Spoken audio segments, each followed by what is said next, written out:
So today we're gonna start working on Unit 10 OOP homework. So this is week 10 on the Monash Bootcamp, and this week we're gonna do a template engine, and we're gonna use a template engine with an employee summary. Apparently, we have to use a template engine.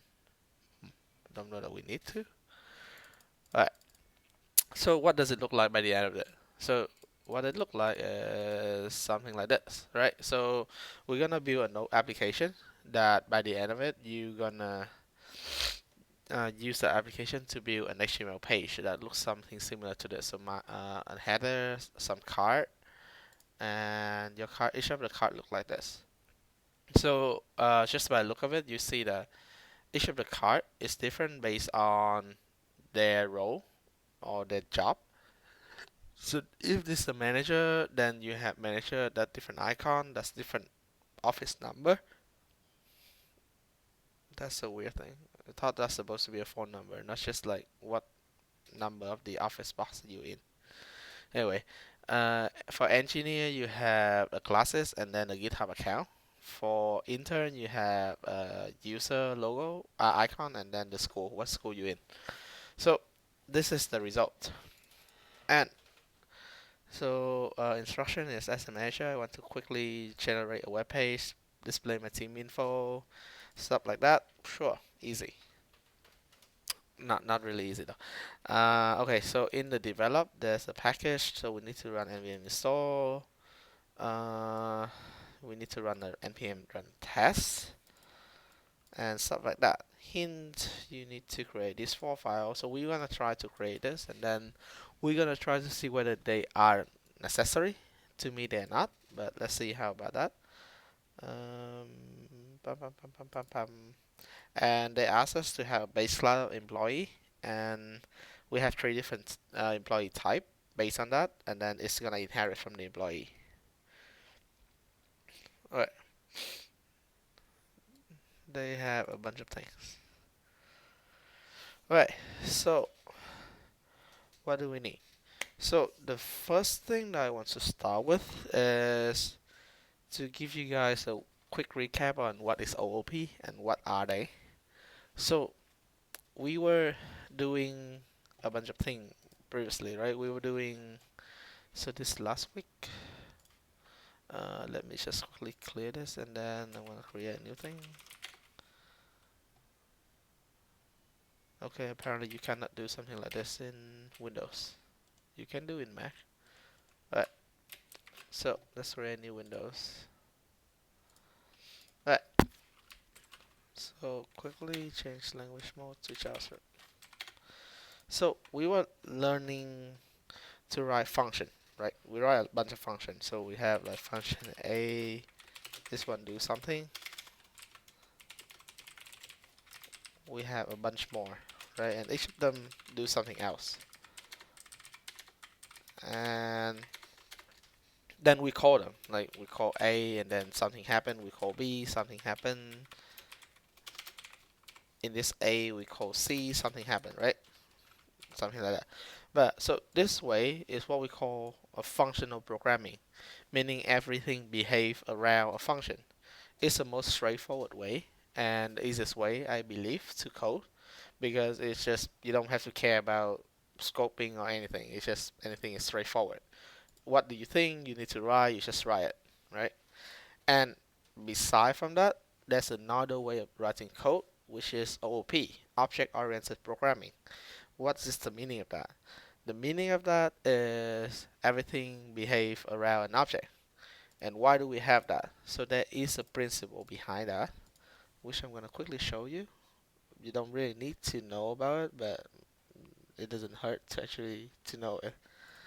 Alright, so principle of OOP. So as I remember correctly, yes they are. They have 4 big principles.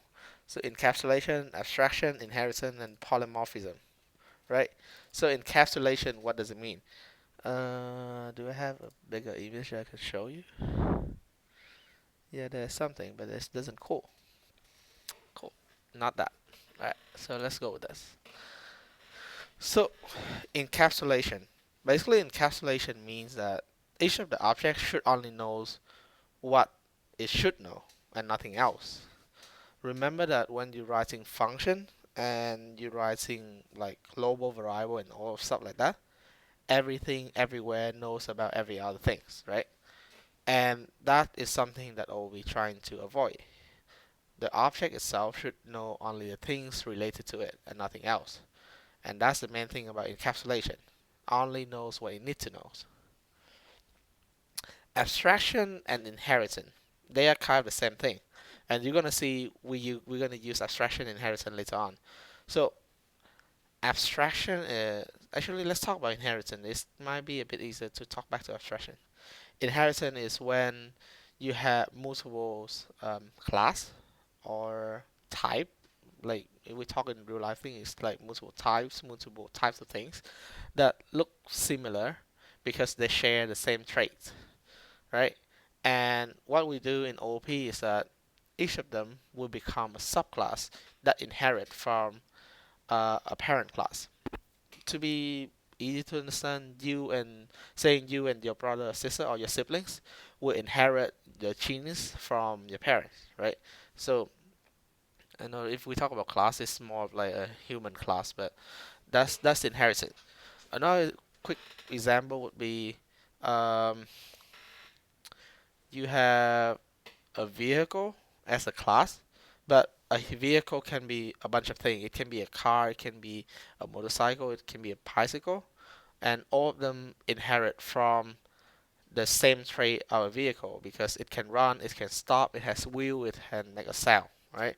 So inheritance can be summed up by one small sentence is that a child will always be a parent type, but a parent cannot be in the child type. To put that in an example, a bike, a motorbike, a bicycle will be a vehicle, but a vehicle might not be a bike or a bicycle. So inheritance is something that is very core in OP. Sometimes it doesn't really make a lot of sense. I think the more you code, the more opportunity you will see that. But it's one thing, a very core thing in the OOP system. Abstraction. So abstraction is the opposite way around. So abstraction talk more about the parent. Um, let's go and look at the homework so I can talk more about it. So if you look at this, they're gonna see that you have an employee, a manager, an engineer, an intern, right? So we both know that a manager, an engineer, an intern need to be a subclass of employee, meaning whatever employee traits, the traits the employee has, all the other three will have. So what's abstraction? In here, I would call employees an abstraction class. Why? Because if you are an employee, you need to be either a manager, or an engineer, or an intern. You cannot be just an employee alone. You need to be something else. You need to be a subclass of an employee. So an abstraction is a class that meant to be there to store all the common trait or common properties, but it's not meant to be created as a new object. If you learn about other language, other coding language, they actually have a way to prevent you to doing that. So if you set an employee is an abstraction class, you cannot create a new object for it. JavaScript, in the other hand, it don't really care about that. So that's why you can still create an employee. But you know that there cannot be an employee that is not a manager or an engineer or an intern. So that's why employee is an abstraction. So to sum up again, abstraction class is a class created to hold all the similarity between the subclass, but it's not meant to be created as an object. Last thing is the polymorphism. Polymorphism is the thing that I was talking before with a vehicle and a car. So I think if you can sum up in a short sentence, I think I read this somewhere that if it quacks like a duck and it looks like a duck, it's a duck, even though it might not be a duck when you look into it. So it basically saying that if a manager has to trade up an employee and a manager behave like an employee, meaning it has the method of an employee. So the manager is an employee. So it basically saying about inheritance in another way. So you can polymorph the manager back to employee if you need to. But that's the four big core principle of OOP. Again, you might not need to know and understand all of them, but it's actually quite good to understand it. I don't like them because they actually create some complexity in writing code.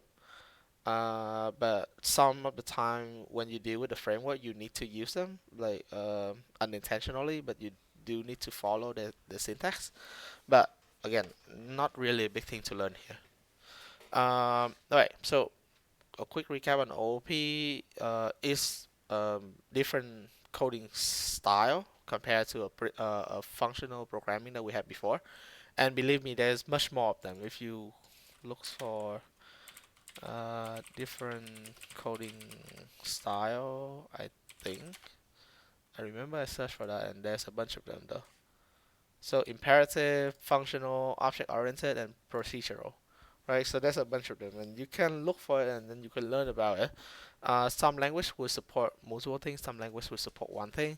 JavaScript actually supporting object-oriented and functional. The rest I don't really care because I don't actually know what they are. Okay, so we're gonna cut that short. Anything that you guys want to ask regarding to the OOP alone, like why do we learn OOP and stuff like that?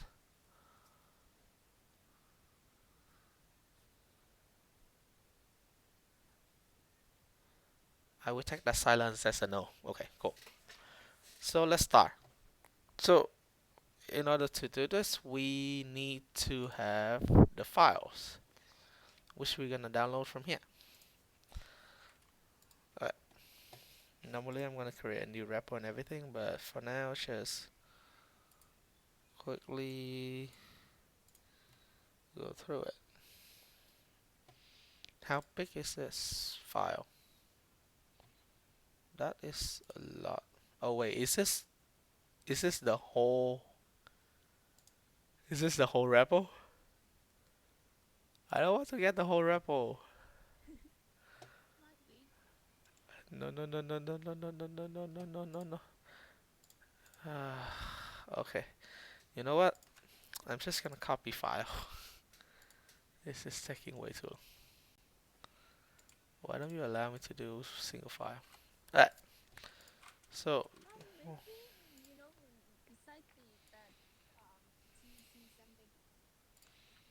the TC what?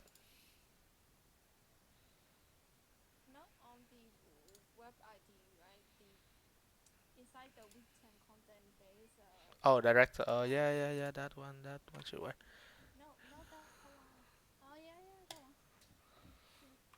Yeah, sure. That should be that fast. Okay. So I will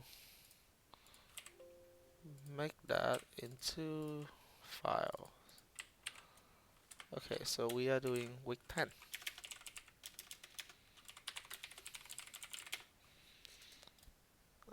Alright. Alright. So why oh wow, it has so many things I don't need. Alright, cool. I only need this. Alright. So you might see that it look quite cool. This is an icon that VS Code has. I don't know if anyone else has it, but this is it. Right, so let's run this one. I normally use an external one, just quicker and it give me more space in VS Code. If you want to use VS Code's terminal, feel free to do so. There's nothing different about it. We can with 10. Right, so the first thing you always do if you want to have a package.json, go into it and see whether you have any dependency. If you see that you have them, please make sure that you run npm install first and foremost. Okay, so while we're waiting for it to run, let's have a look at what we have here. So this is a test file, right? And we're gonna use this to run the test. Correct. So why do we have this test and why is it here before we even have anything. So this is what we call an TDD, or test-driven development, meaning you write a test first, you expect how your application to work, then you write the test. Then after you write the test, you run it and you're gonna see everything fail. Then you go back and you start writing the real code to make sure that by the end of the by the end of your project, every test needs to be passed, and that's how you you got your TDD. So you test first, then development. Personally, I feel like it's hard to do because normally in the current environment industry, the requirement change a lot. So you cannot expect a function or class to stay the same without very strict rules and everything. So normally we always say that yeah, I want it to be TDD and everything, but it's honestly very hard. Right, so seems like it's finishing everything. So now let's quickly and run an npm test. Does it run like that? Yes. Alright, just a quick thing. So if you hit npm test like this, what it's gonna do is it's gonna go into package.json, look at the script, and then run this test, right? So that's how it does. And as you can see, it failed every single thing.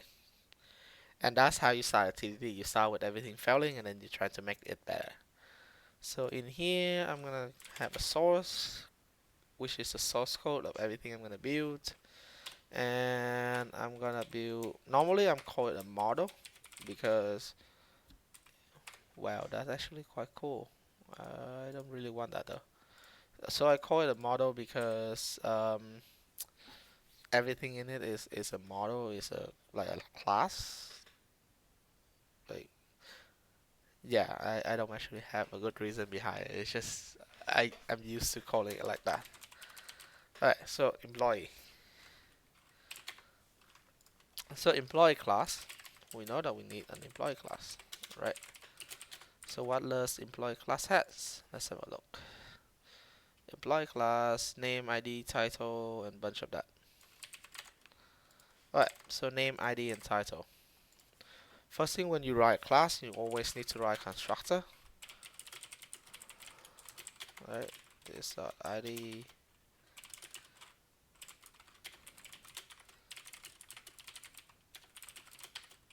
I think I talked about this a while ago, but I'm just gonna repeat myself. So the reason why I use this underscore here, this is a valid thing. You can have an underscore as to start a variable or variable name. Basically, I do this because I want to whoever gonna read my code, I want them to know that this is a private property. So what is a private property? A private property, if you look a bit online, where is it? Yes. Okay. So when you deal with OOP, you will want to know about public and private. Right? So public allow everyone to access, and private means only the member of the same class allowed to access. Not kind of close, but public mean if you set a function or a property public, meaning everyone can access the property or the function that is being declared in the object, right? So a quick example is that this is, I know this is not a very good one because I'm going to explain why JavaScript doesn't have it later, but say if you have a tree here, right, and you have, I know this is not a correct syntax, but if you have a private get tree here, and you say return, I don't know, tree, right? This versus a public get all tree, and return all tree, right? Uh, please don't copy this code. This code is completely wrong in syntax at all thing. It's completely wrong. JavaScript doesn't have that. Just using this for example, right? So if I create a new tree using this, I know that I'm talking about my name a lot, but just it's okay. So what do I mean by public and private? What does it mean? So if I'm going to call here tree dot get all tree, this will work because it's a public one. And public meaning anyone, meaning this is a global scope, can access this function inside of it. Similar with the property. So I'm just going to call the function, right? So this is going to work. But this is not going to work because get3 is the private one. And the meaning of the private is that only the function inside the class itself can use it. So if I have here another private, actually I can have a public rename 3. Then in this one I can do like console log this dot get3, right? This is gonna work because this here, like you are accessing this function inside the object of itself. So you're trying to access a get3 of your own, and because it's private and you are in your own function, you can access it. But on the outside level, you can't. You can do 3 dot rename 3, right? You can do something like this because it's a public, but you cannot do something like that because it's a private. Again, just to recap, this is completely wrong in syntax and nowhere correct in JavaScript. This will not run at all. But it proved my point. So this is OOP. OOP language always have something like this, private and public. JavaScript doesn't have it. JavaScript OOP, to be exact, doesn't have it. What JavaScript OOP has is that everything is a public. So everything that you declare here, all the function that I declare here saying get ID, I know this is a public one, but if you want to have like check ID ABC something, this thing is also a public function. All the things declared here is a public function. There's no private one. So in order to JavaScript actually has a draft to to proceed with the public and private one, but it's still a draft now, meaning that even though it can get accepted, you have to wait roughly 4 or 5 years until you can actually use it. That's the story for the time, but it means that for the time being, not until 2025 that you can actually use public and private. So we come up, not we, not I think the community as a whole, come up with a convention of whatever property or function that's supposed to be a private one, they put an underscore before it. So let's quickly copy this and then put it here.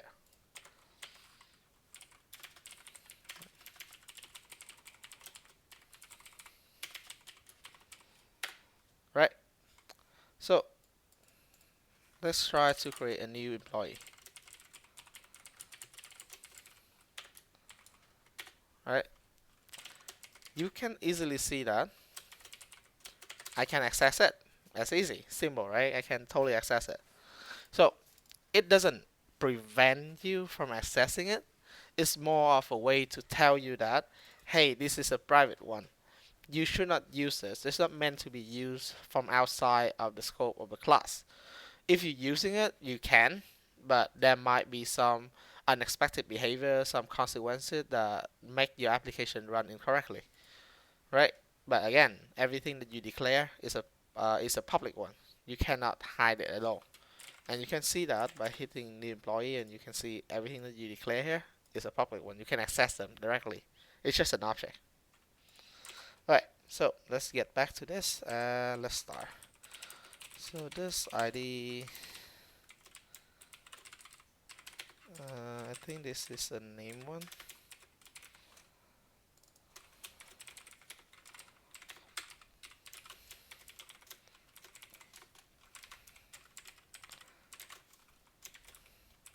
Alright. So let's try and run this and we'll see whether it actually works. So it should come with I test one of them. No. Oh, actually I have to include them. Oh, you have to put in lib? I don't like lib. Why do you put in lib? It doesn't make any sense to put in lib. Does, does it know where to get? Okay, it doesn't know where to get. Alright, so go back one folder, go to source, go to model, go to that. Cool. Let's run. Oh yeah, while I'm waiting for it to run, just a quick thing. Everything that you guys see in the for fail for total, so it actually fail. I'm just gonna quickly change this to something like that to prevent it from running any tests. Just the test, just the employee test I want to see. Again, anything that you see in the README is more of suggestion than an enforcement, right? So remember that by the end of this, whatever you do is your own product. So shape it like you want it and be proud of that. Alright. New employee. Employee is not a constructor. Did I write wrong? Oh, sorry, I have forgot to export it. Modules export.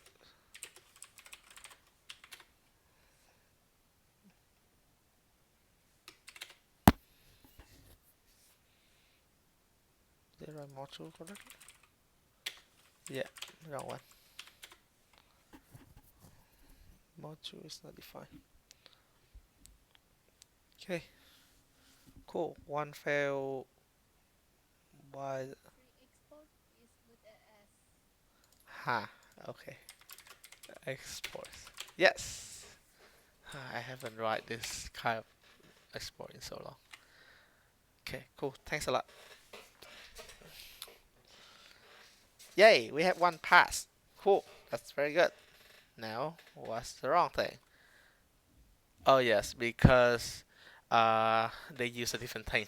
Okay, so one thing that you guys usually do when you fail a test. So there's two things that you want to do. So sorry, two ways that you want to do. Because when you write a test and you finish everything and all the tests pass, right? And then you start. So that's when you know that yes, your application is good to go, and every change should pass all the tests you already set up. If not, then something needs to change, either the test or the code. So when do you change the code? You change the code when the test is still correct, meaning that whatever the scenario that the test is stating out is still correct. Then you should change your code in a way that passes the test.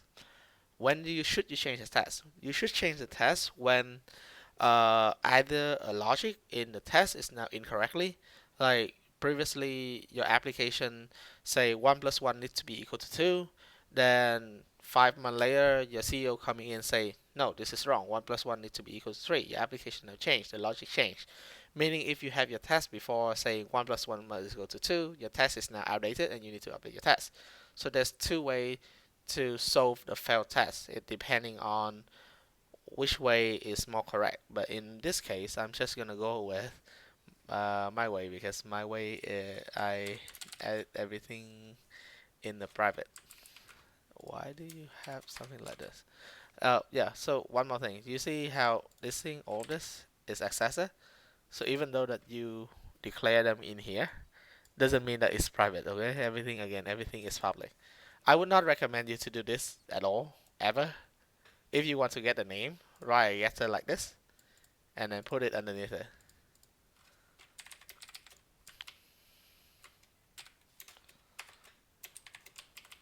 I'm just gonna quickly set that up. What else do I need to check? ID, email, okay.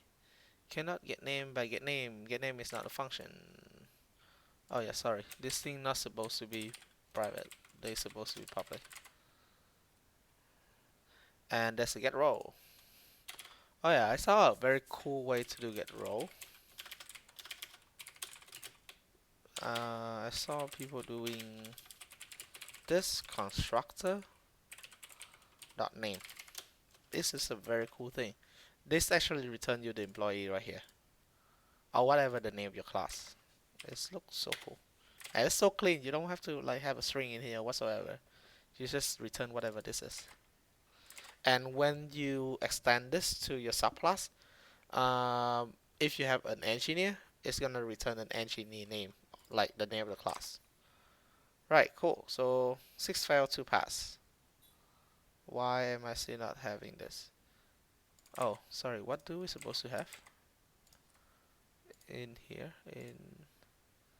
So name, ID, title, and suddenly you have email.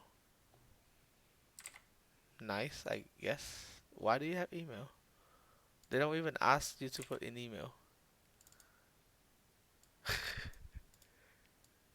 Wow, things to change, man. You need to change that, man. Alright, so you need an email, an extra email. And in here I have a get email that return me email. Alright, what else am I failing? Get ID. Oh, the order is different. What order do you have? So looking at this, this is the ID. Well, I don't expect you to actually have to look through this and understand this though.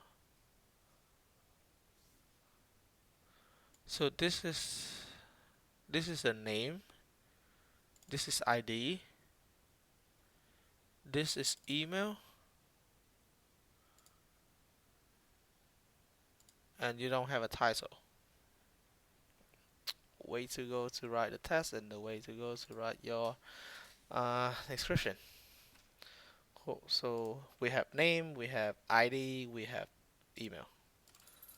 So name. You see, this is one of the reason why writing tests before the development is actually quite hard. Like something as simple as what is the order of the constructor can already tip you off. Alright, cool. Cannot get email via get email. Expect that, I give you back that. Alright. So expect get email to be test value. Get email, oh there you go.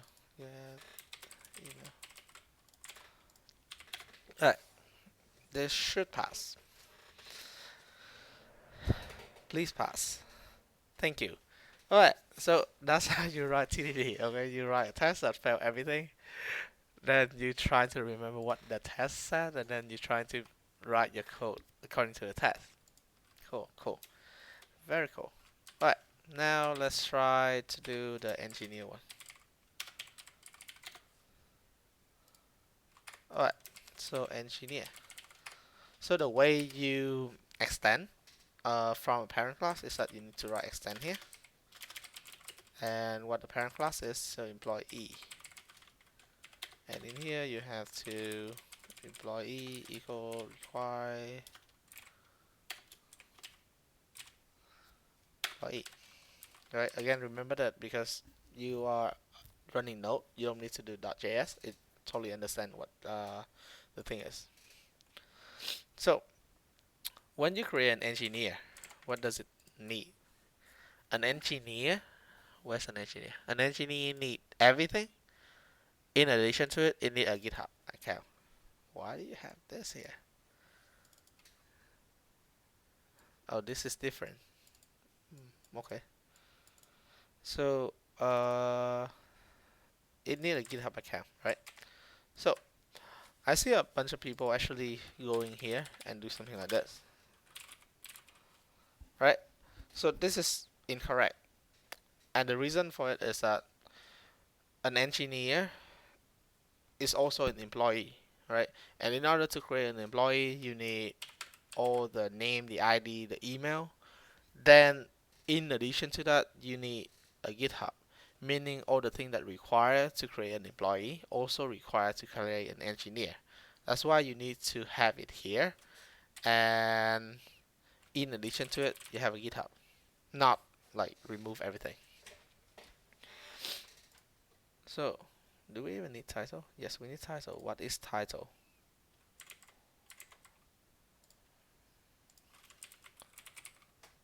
Apparently I don't need title. I have no idea what title is for, so I'm going to remove them because as far as I know, it's totally useless.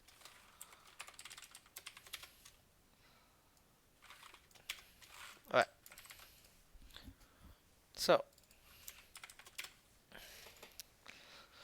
the first thing that I want you to remember when you write a subclass is that in your constructor, the very first thing that you need to do is you need to call super, okay? And what super does is that it called the parent constructor. So if you hover on this, it's gonna say the constructor employee, it need a name, the ID, and the email, right? So that should be the very first thing before you even do anything in the constructor. You should call super. So put in name, ID, and email, and the rest of them is the GitHub, right? And in here, you don't need to do anything because remember, when you extend, it means inheritance, meaning that whatever the parent has, the child also inherit that. Meaning all the function that an employee has, the engineer will have it, including this very cool thing of get role. So if you create an employee class and you call get role, it's gonna return employee, which is a class name. But if you create a new engineer and you call get role, it's gonna return an engineer class, which is a class name. Kinda cool though. So get GitHub, and this is gonna return GitHub. So let's change the name again, and let's run our code.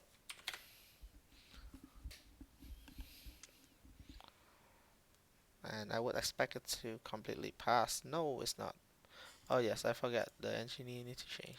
So source, model, engineer. Alright, while we're waiting for it, I'm gonna create a new one to do the intern pass. Cannot set GitHub via constructor.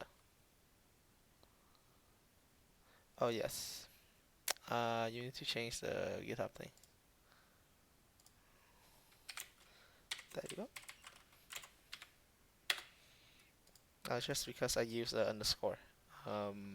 Yeah, that's the only thing. So intern. Alright, so what does intern need? Intern need a school. Alright, so similar thing, we extend from employee, we set in addition to that, get school. First thing in the constructor, have a super. And here you have school. Change this to that. And that should be it. I'm gonna go to intern, measurement test, run and pass, school or pass. I have source, model, and underscore here. I'm gonna change it back to here to make it run.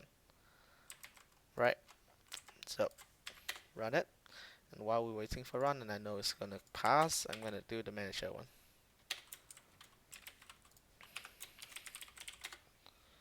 Manager.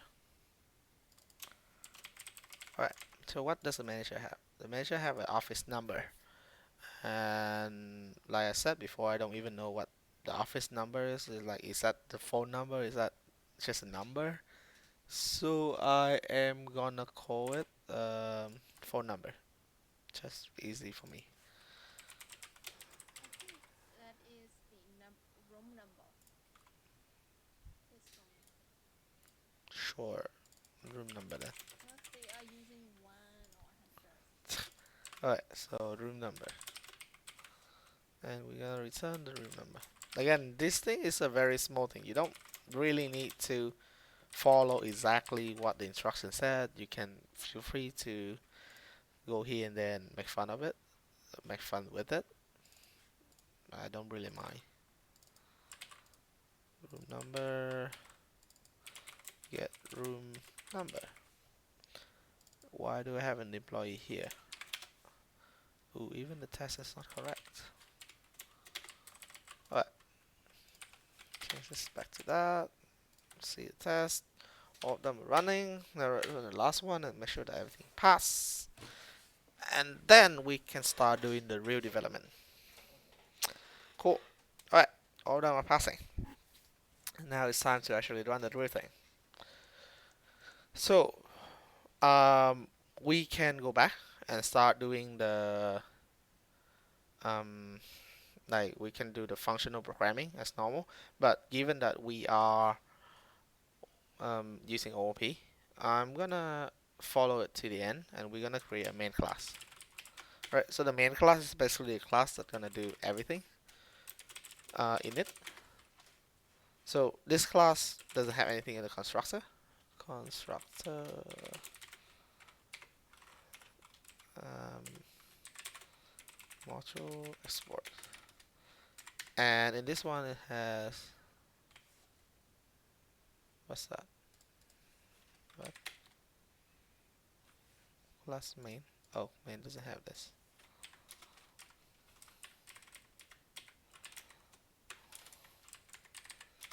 Right, and this one only have one function, which is run, and this is where everything is gonna run. Right, and we're gonna have another. How do I split them out? Oh, there you go. I don't want to combine them at all. And we're gonna have a main.js here, and this one we're gonna do a very simple task. We're gonna require cons main why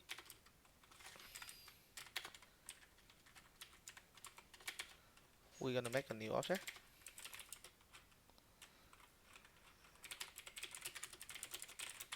and we call it run. Just that, right?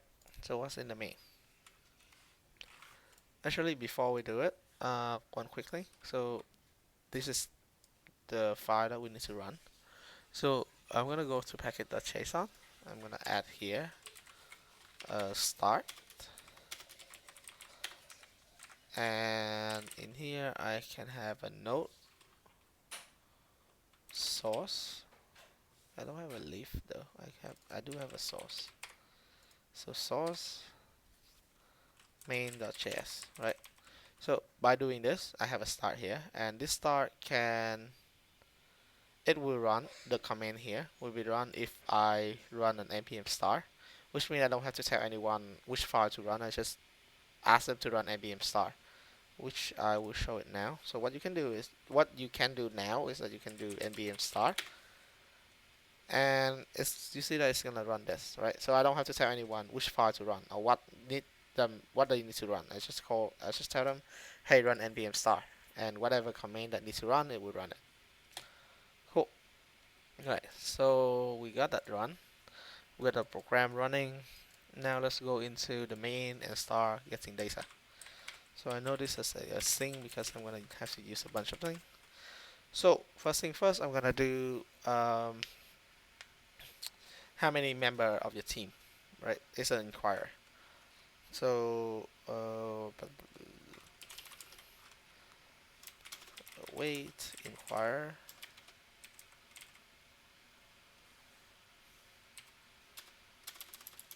Do you have inquirer already? I have it. Why does it pick it up? Weird.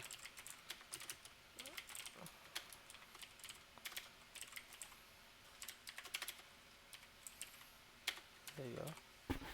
Alright, so inquirer prompt. What's the prompts? I don't know what prompts is. I know what prompt without an S. What is a prompt with an S? That's normally a question that you guys should ask when you guys write this thing.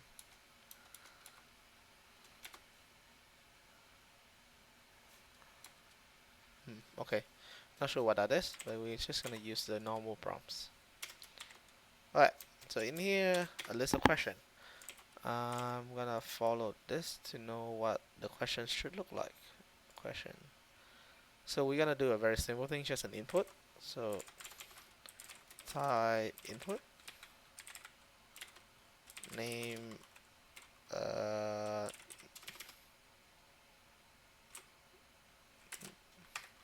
number of member, and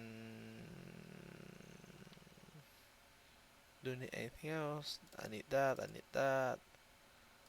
I'm just gonna have a default of 2, right? So let's see how that's work. Response.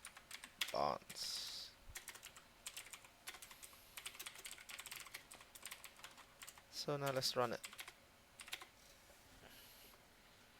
Alright, number member. Oh yeah, there's a string. That's how you can. Oh, the message one.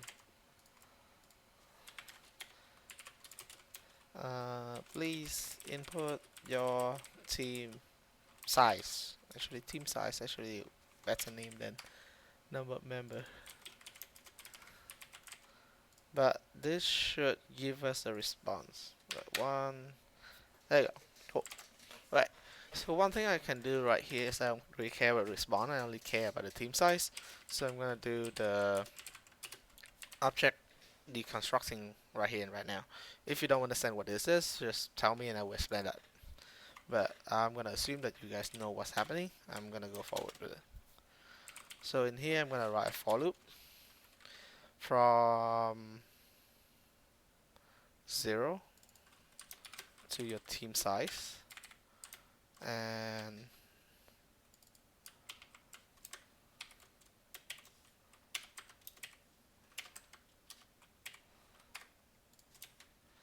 in here, I'm gonna make a cons team array that. Actually, you know what? We can have it in here. Again, this is an internal one, so I'm gonna create a team array here.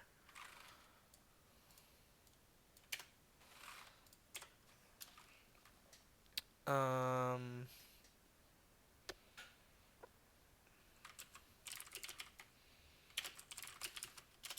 so this is await inquirer prompt.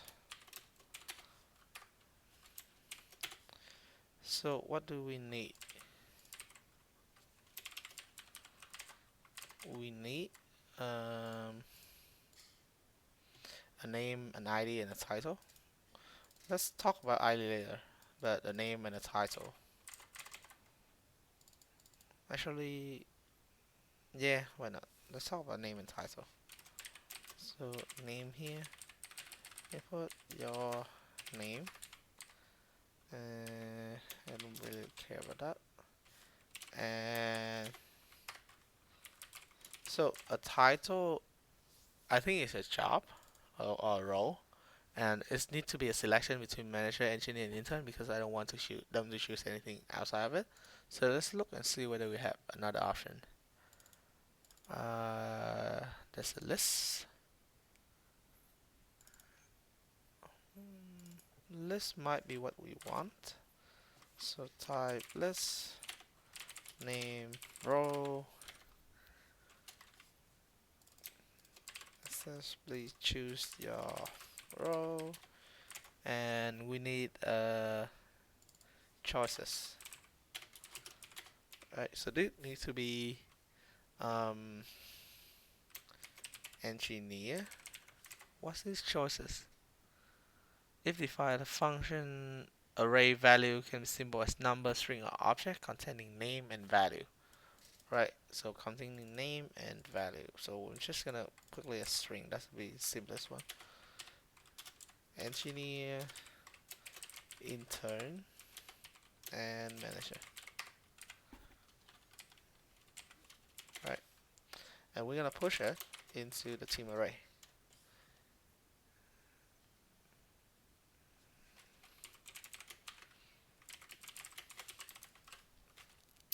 And by the end of it, let's console and log this team array. See what does it look like. Right, so let's run again. Team size of 2, 3. Oh yeah, so you can choose them. Engineer. 3, 2, insert. Right, cool. So it goes like that. Very good. So this is an array with two of them. Very nice. Um, what else do we need in employee? An email. Actually, we need an email, right? So let's put in an email.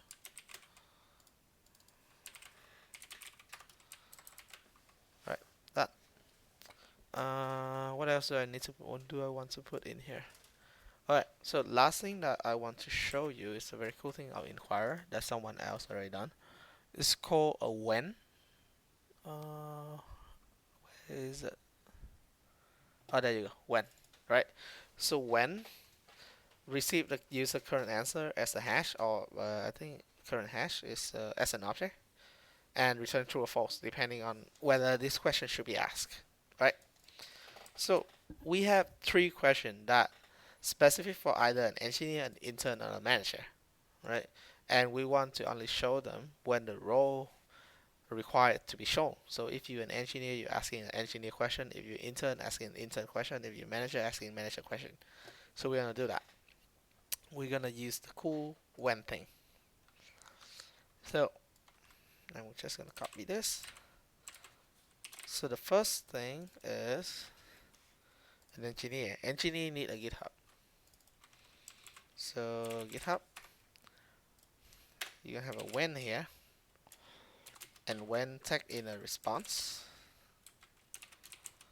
and it return whether this is correct or not. So response, and remember this response and this response are similar, but on when it runs to this response only contains the question, the answer of only these three, because that's what you have been answered so far.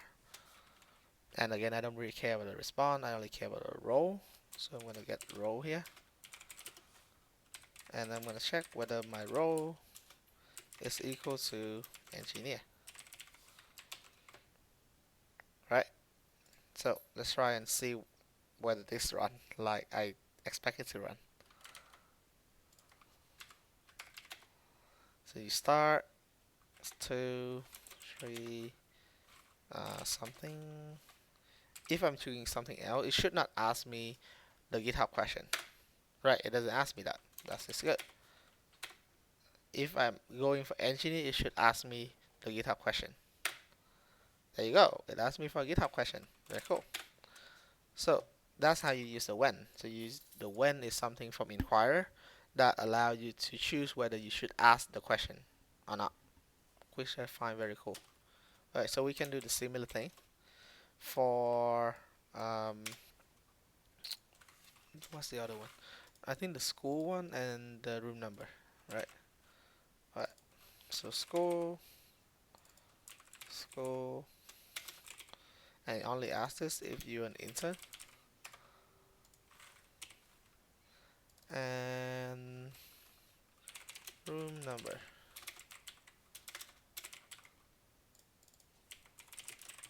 And ask this if you're a manager. Ooh, you're a manager, you have a room. Okay, so quickly I'm just gonna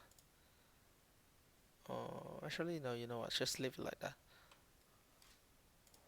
I'm gonna have a console log right here so that we know that we're dealing with another user, because I feel a bit lost while I'm doing that. Alright, so let's go all the way. Let's see what we have done so far. So we have asking the user for how many people in their team. We get the number of team size out. We then run a loop, and then for each of the like from 0 to the team size minus 1, we ask what is the data of the user, of the team member, and those data including the name, the email, the role, and then we have three extra questions that only runs whenever the role is equal to engineer, or the role equal to intern, the role equal to manager. So this sixth question, most of at most there's only 4 questions being asked at all time. Right. So let's run and see.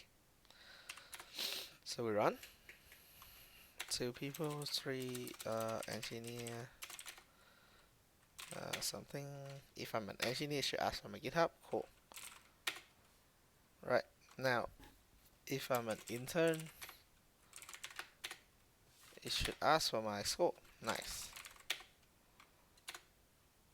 There you go. Now let's try one last thing and see if I am manager, it will ask for my room number. Right, cool. So that's how you do it. Right. So you would now is a time when you come and say, "Yay, we got the team member." But remember that this is not your class. This is not the class object. This is just a normal object that you create yourself. Sorry, you didn't create this. Inquirer create this, but this is a normal class object. It's not. It's a normal object. It's not a class object. It's not an engineer class object or an intern class object or a manager class object, right? It's just an object, and we don't want this. We want it to be an engineer object, an intern object, or the manager object because we want to use all the function that we have in here. Right? I know now it doesn't have a lot of function, but you know that when you have a function in here, you want to use it at the class object instead of just the normal object. Right? So how do we do that? Remember that we know about the role right here. So what we can do is, again, I don't really care about the response itself, but I will care for the clean of it. I'm gonna write here. So I'm gonna do the object deconstructing on the response. I'm gonna get out the name, email, role, GitHub, school, and room number.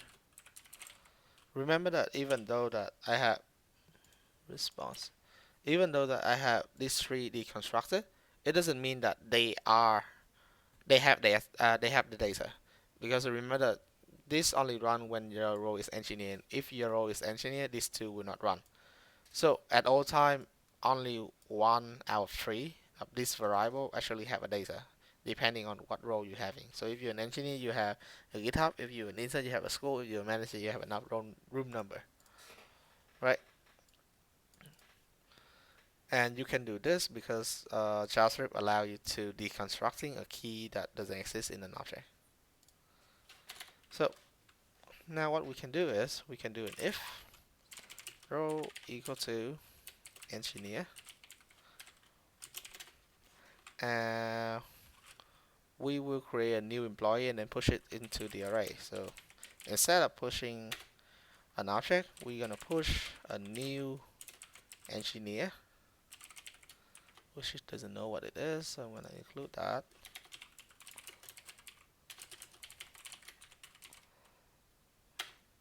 Not employee, engineer. Right, and remember the engineer requiring name, ID, email, and GitHub. So name, ID. Oh yeah, we don't actually have ID, email, and GitHub. Right, let's ignore the ID for a bit. I will come back to it. Just want to show you something cool. So this one is an intern, and this one is a manager. So intern, that doesn't know about manager. Right, so intern and manager. Alright, so intern need what? Name, ID, email, and school. And manager have name, ID, email, and room number. Alright, so before we go any further, I just want to deal with the ID because we haven't reached the ID. It's just an idea. You can have it to the user can input it. It's also correct because that's what they require. Just want to show you what you can do with it and how awesome npm currently is. So what I want to show you is there's a bunch of packages that do a bunch of things that you don't even know that there is, but sometimes you might need it. So last Saturday, oh, actually we talked about last Saturday, but it's actually yesterday.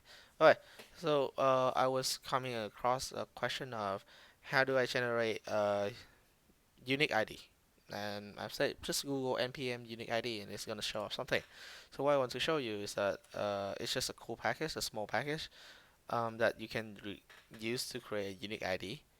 The reason I'm showing is more of you can, if you know what you want to do, search for it on Google, and if you can think of it, I bet someone else already have it.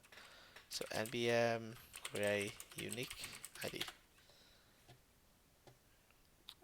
We were using this one because I think it's quite easy to use. Short ID, so you require, and then it's generate, just like that. Simple as that. So I'm going to use it because I want to explore it a bit more. Not really that you need to use it too, but feel free to explore around on npm. It's actually awesome. The whole ecosystem and the community up there is a lot of cool thing that you want to look into. Alright, cool. So let's start using it. And the way I want to use it is, what's this one? Nope. The way you want to use it is I want to go to employee and what's the thing? There you go. And instead of having ID, I will not ask you for an ID. I will create an ID of my own. Right, and I do know that this is gonna make the whole test fail. So what I'm gonna do is I'm gonna quickly go over here, and so this is an ID. I'm gonna remove the test because I feel for sure it's gonna fail. One, I'm gonna remove that. I'm gonna remove that and that. Get the ID. Nope. Bye bye. And the rest of them will. So I'm gonna go to engineer. So I'm not gonna need an ID anymore. You don't need that. Intern will also need not an ID. And manager also doesn't need an ID. And again, if you do something like this, every single test we're gonna fail. But just for the sake of our class, I think a small one, I'm just gonna try out a different package and let you guys see how cool it can get. Right. So before we do anything, let's just quickly run npm test and make sure that no tests actually fail.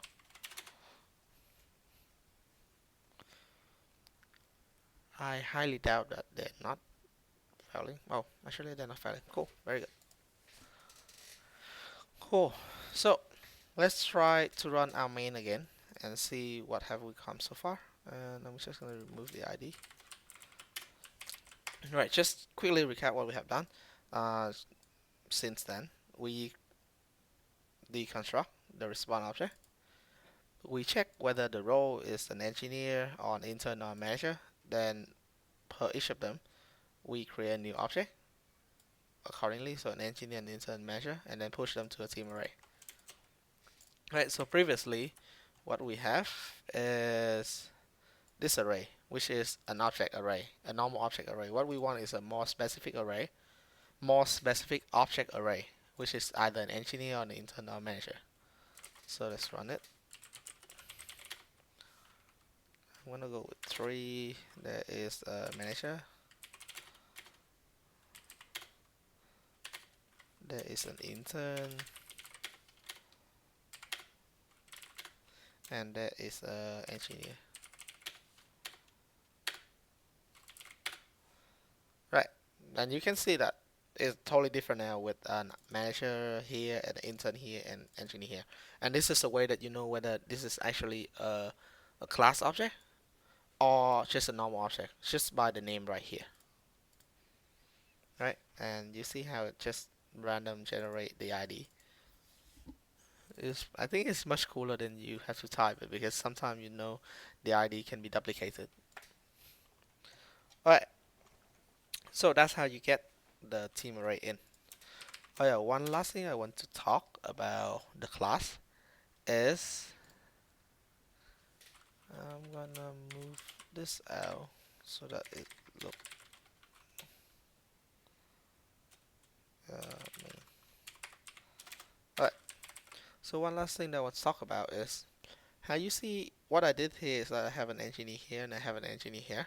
I need to, and also an engineer here, right? So I need to duplicate them in order to check whether they're correct.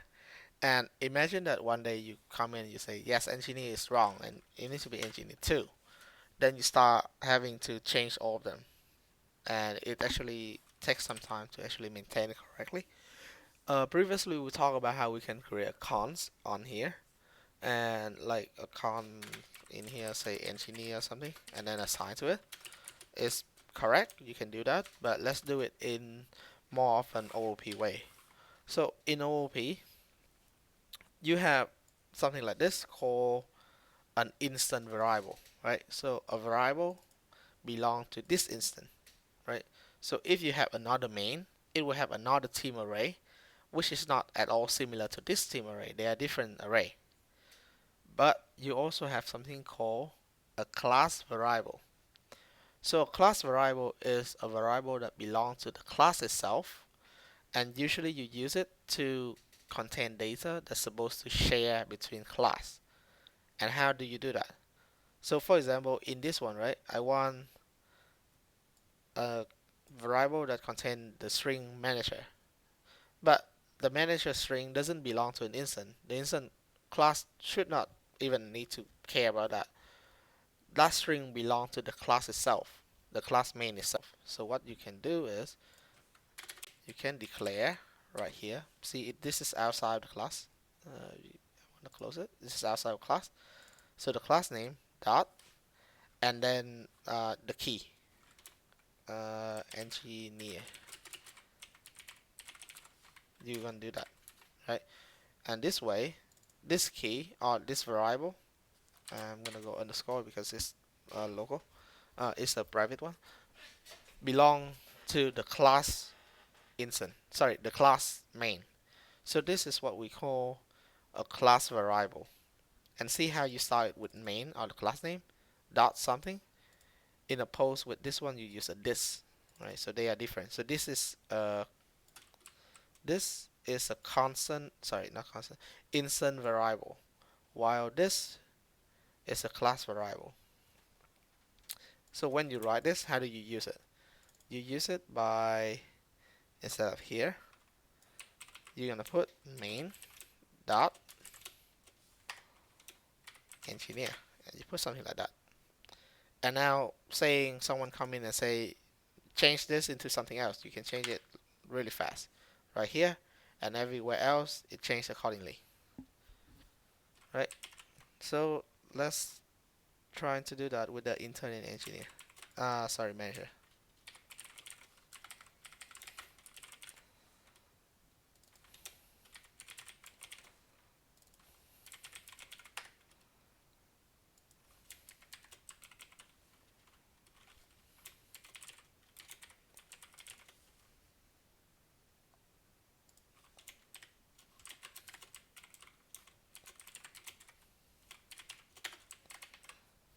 Okay, so now you see that I personally would say the less string you have in your code, the better. If they're repetitive, make it a constant somewhere and save them there. Right. So this is how it works. So let's recap the whole main thing up to now. This is a class main, which is our main application, and I create a new program here, a new class. Sorry, a new instance of class main, and the class main have one function only, which is run. And then the run one, what it does is the first thing it get the team size. It look through how many team member you have, asking for the team member information. Then based on the role of the team member, it create a, a corresponding class object of the team. So that's how far we get. Right. So any question up to now?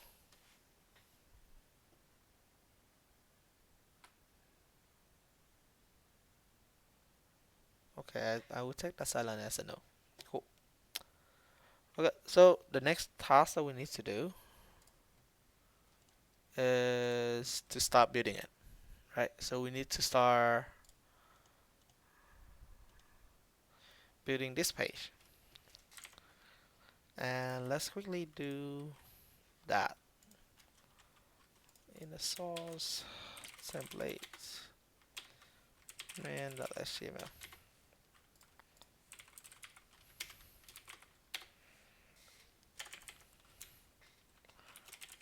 team roster.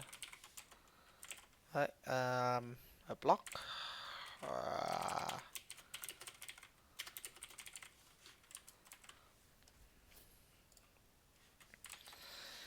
okay, let's try to build the cart, like one or two cards, and see how that goes. I'm gonna use Bootstrap. Like you can build your own, but I think the task is not really meant. You're not. The task is not about building a cool website. The task is more about learning how Node and OOP work. So feel free to use this one.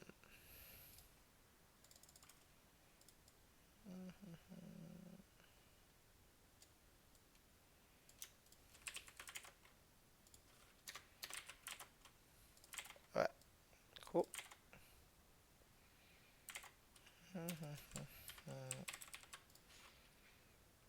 That, I think this is a card.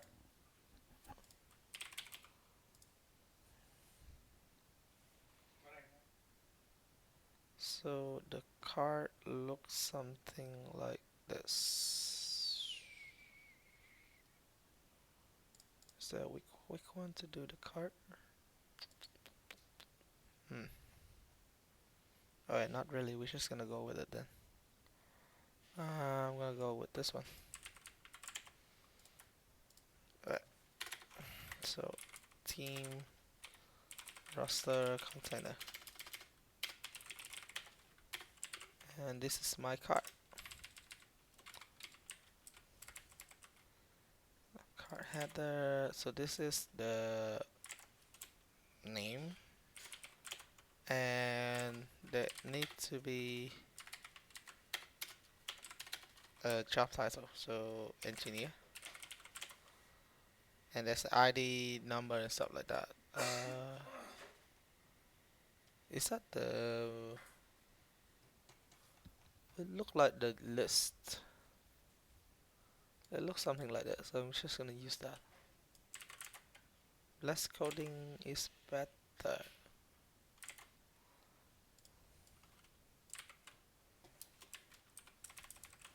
Alright, so let's see how that works. Review and Explorer. Run it. Cool. Okay, that's not our new line. We can deal with that. We have an ID, an email, office number. ID,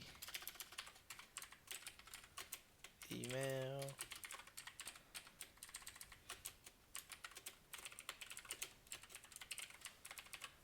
Alright, so we have two of this. And I'm gonna style this very, very simple because it's not the main thing that we want to do here.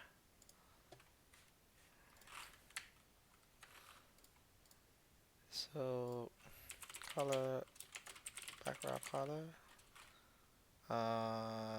light blue,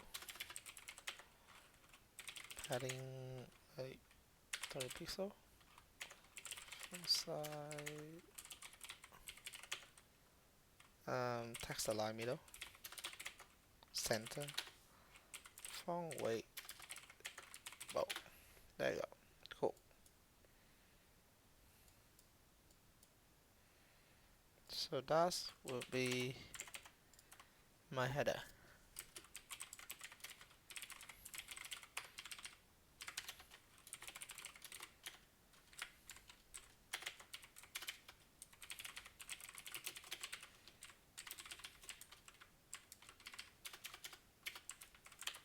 Right. And now this one, I'm gonna go with flex.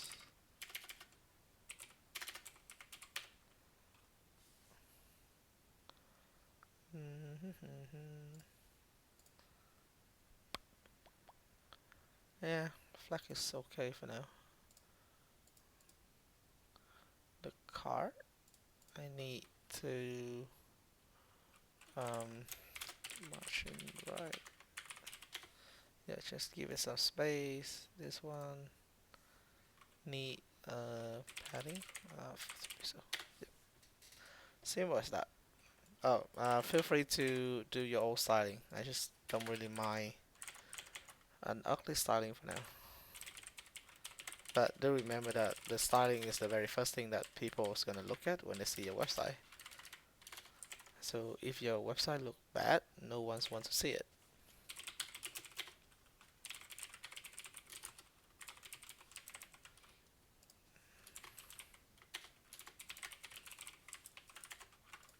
So the not last child thing, what it should do is that it should only select not the last child. So you can see that it only select the left card and not the right card, so that the right card doesn't actually have a margin right. So if in any case I want to add another more, then everything has a margin right except for the last card. Alright, cool. Uh, we can talk about the icon, but I'm gonna leave the icon later on because it's not an important part. So let's see how we can do this rendering. Alright, so we will try the similar way we did last time, which is we're gonna split this into three different way, right? So an easy way, a medium way, and a hard way. So what's an easy way? An easy way is that you build this in your JavaScript. Oh, I'm gonna do this again. I hate this. Alright, so how would you do it? So the main one is the one that contain the main one is the one that contain your data, right? So I'm gonna have here main template equal to, and I'm gonna put this whole template in here, right? But the hard thing is how to, because I need the card in the middle of the page to be replaced. So what I might need is I need a template head, a template star, and a template end to probably do that. So a template star should end right here, allowing me to add my card, to start adding the card. And the template end should start after my card is done, would include this end of div for this roster. Right, so that's my template. So sync run. Now we're gonna have an easy way. And normally I want to sort my function based on alphabetically, so an easy one should be up here. Right. So what does an easy way? An easy way, again, an easy way is when you start writing all this in your JavaScript. And if you want to know why is it good and why is it bad, just watch my last video. I explained it a bit clearer. This one I'm just gonna quickly recap. This is bad because you're writing your HTML in JavaScript, which is treating it as a string. Therefore, no autocomplete, no error checking. Right. So what does this one does? So an easy one, you need to loop through your theme array and ask each of them to provide you their own template. So if you go to engineer, an engineer need to generate. Actually, I'm gonna call it easy so that people can easily trace which one will call to what. So this one, again, remember that export engineer. The template doesn't belong to any of the instance of an engineer. A template belongs to the whole class. So that's why I put it in here instead of putting it like in your constructor. So an engineer class look like this. Okay, template for engine,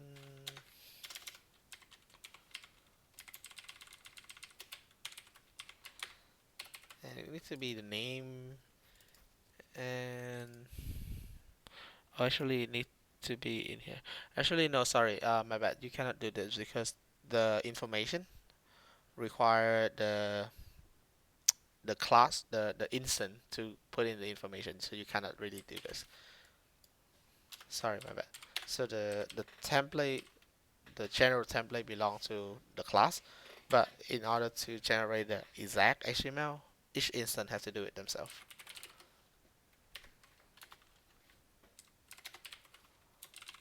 Alright,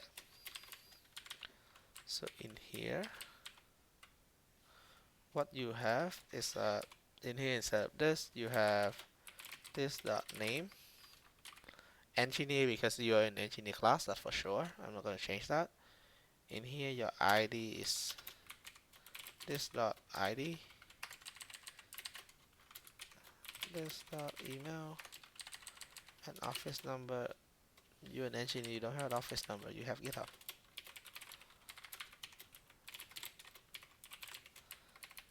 Right, so that's what you have.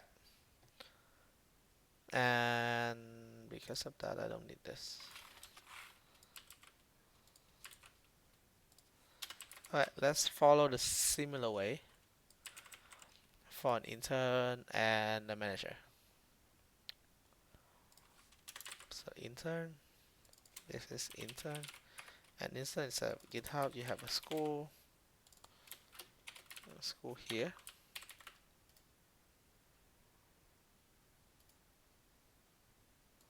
Sorry. The last one is a manager. So the manager has a room number.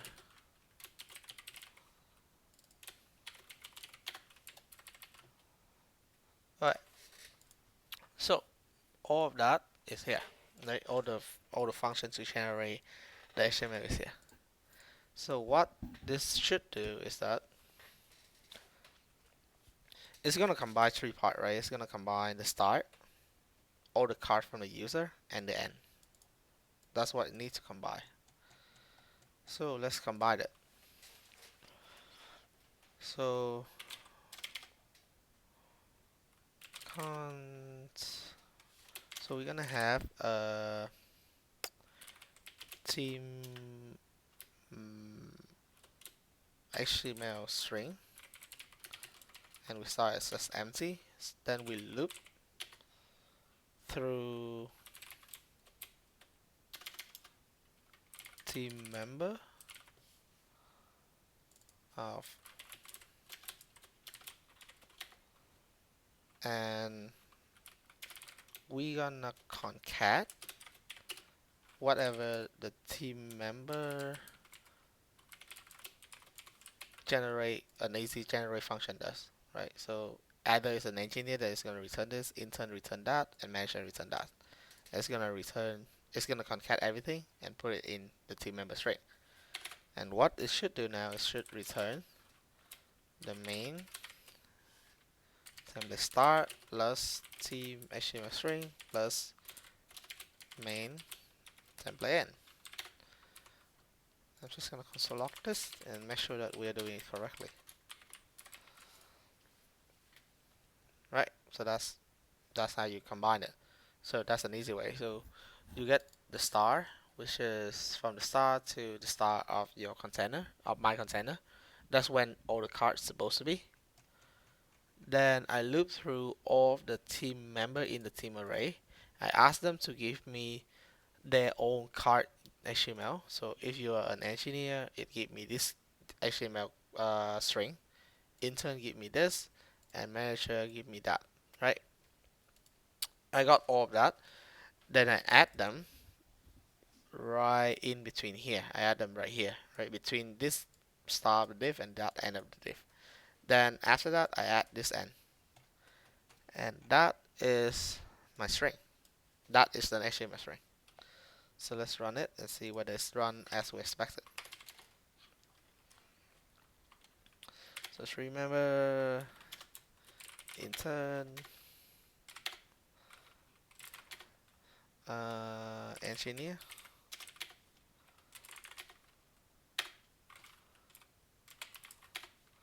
and manager.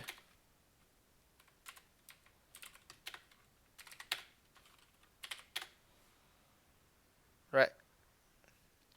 Oh wait, I think I haven't called it. Yes. Why do I forget it? Alright, so we need to call it. But wait, this dot, we're gonna run the easy way. Right. And because this is an inside private one, we're gonna put this. Okay, let's run again. Let's try intern.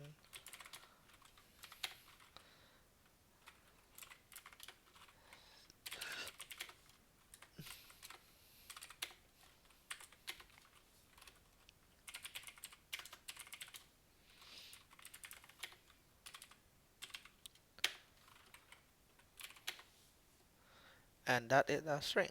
So let's have a look. So HTML, that's look good. Styling, start team roster. That is an intern that has the name intern. Well, nice to me.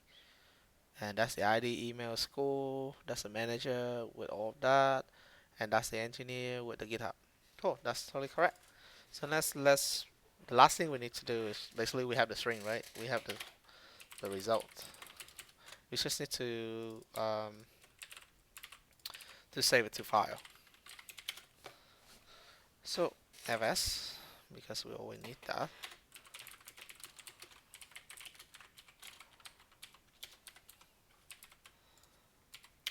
Await fs, write to file, write file, and I'm gonna write to dist.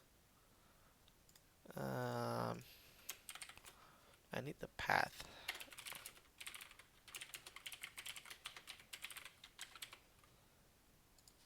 So path resolve. So I need to go up a file, a folder. So back, go to this, and I'm gonna call it easy.html. Right. The reason why I'm using path.resolve instead of just writing it all is because when I give my code to someone else, regardless of the operating system, I want them to work.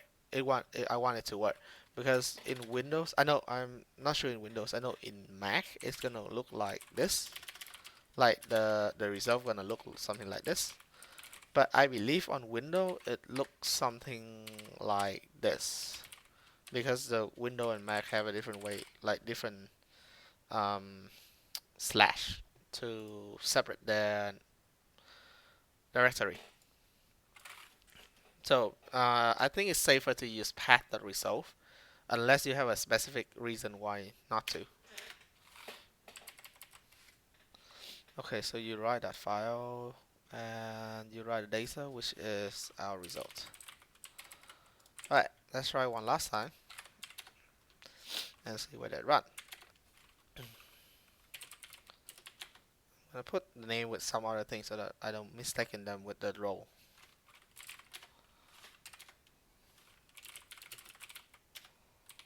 Is there a school that teach intern only? That would be nice school.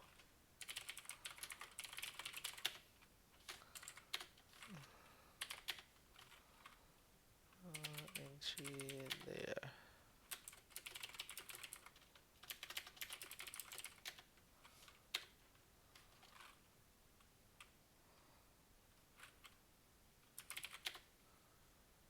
Callback must be a function receive undefined. Write file. Oh yes. You need to make it to. Uh, you need to make it to be um, Promisify. You need to use Promisify on it. So mean that I need to use util. I think that's an S. Y util cons write file async.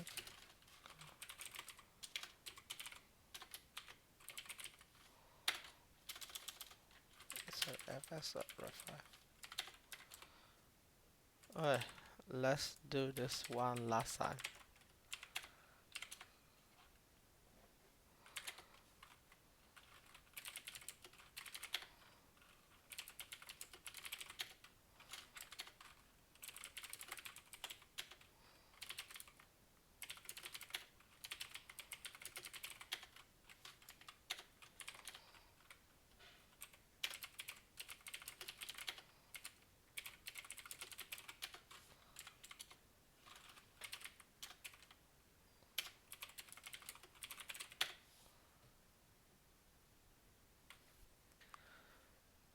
No such file as desktop working bootcamp disk.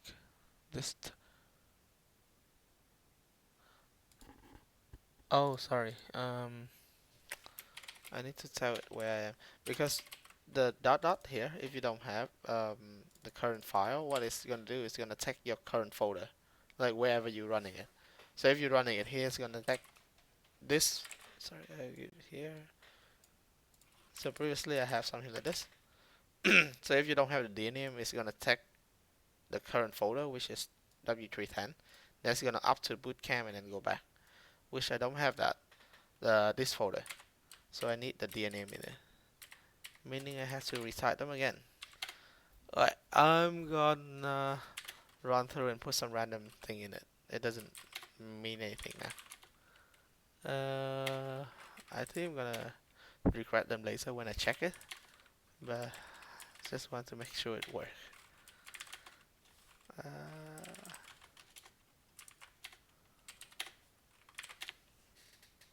Yay, finally. It has something. Easy.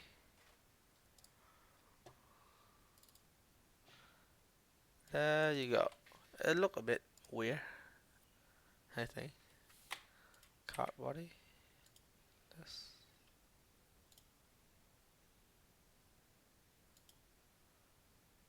I think I missed a div outside. Yeah, there's a div class outside, card outside.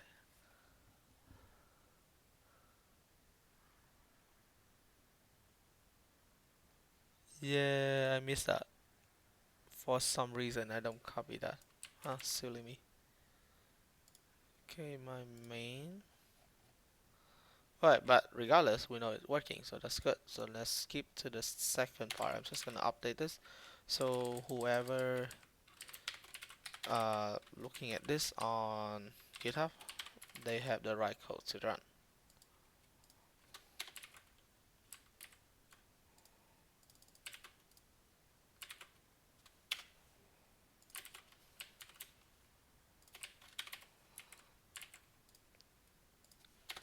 Right. And while we at it, I will not show you the medium way like last time because to me the thing that we build our own, you can still make it work, but it's a bit too complicated to use in this case. Like we trying to basically the medium way is like we're trying to rebuild something that someone else already built, right? And in this case, it's a bit too complicated to actually do that. So you can try that way. I would not recommend it at all because the benefit of actually learning a new system is actually smaller than you trying to build your own medium way like last time. Again, if you don't understand what last time medium is, go back and check the last video. To sum up, it's basically in you're gonna write your HTML here, but instead of having this, you're gonna have something like a special something like placeholder name, and then you read this file, and then you use replace because when you read the file, it's a string. You use replace to replace this with um, whatever whatever value, whatever data you want to have. Right, but I'm not gonna go for that because it's again it's too complicated to actually do it. So I'm gonna go straight up to the hard way, which I think in this one it make a lot more sense, and I want to use it. So how does it work? Uh, Hard way, what it means is that you're gonna learn a new system, which is an HAS. So EJS is what we call a template engine, and the way it works is you have a very special kind of string, and then you pass in an object contain the data that's supposed to be in it, and an EJS gonna use their special code of rendering that they understand what this means, and they're gonna use it alongside with the data to render to your final HTML. So HTML string and some data, and by the end result, you got the HTML thing. Do they have a playground? Playground.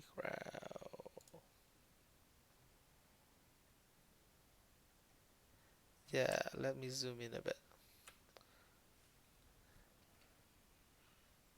Uh,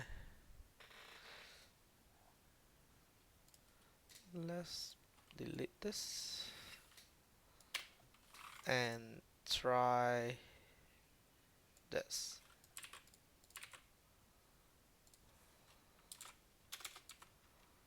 Oh no, this is completely EJS.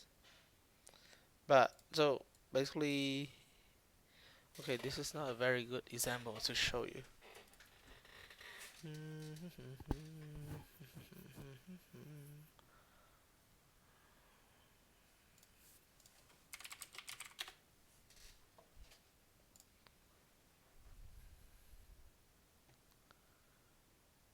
Huh. Uh,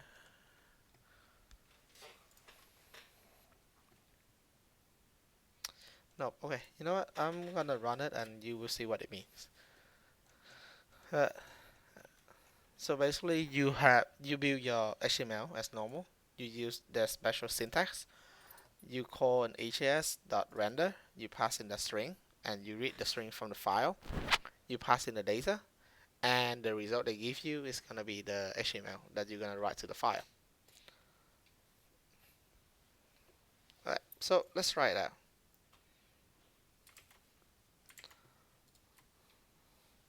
So first thing first, you still need an HAS on HTML, right? So I'm gonna use this. I'm gonna change this into HAS. Alright, so everything is the same except for this bit. Which pew. So in this one, for simply what I want to do now is that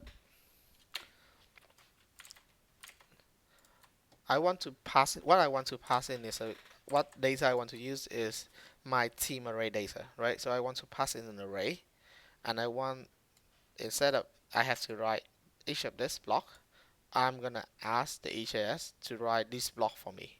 And for now, I just only care about the name, so I'm gonna put the name in it. So, loop. How do you do loop? So, oh yeah, this is their documentation, right? So has.com. That's the main page. So for loop. I think for each. Yes, that is how they use it. Okay, so again, that's their special syntax for them to understand what they're supposed to do, what code they're supposed to do. So you use for each in here. So right now, let's ignore all of this. We're gonna use a syntax layer. We're gonna use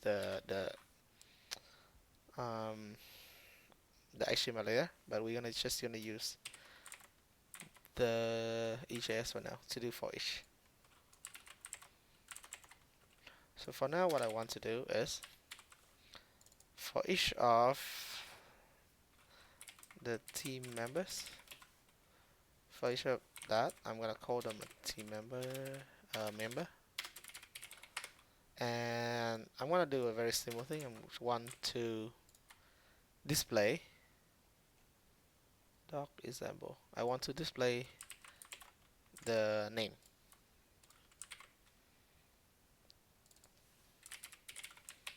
Right? So again, I'm gonna pass in here a team members, which is an array containing all the members in my team. It's gonna run into here. I want it to run through a for loop, and for each of the member, I want to display the member name, probably in the div.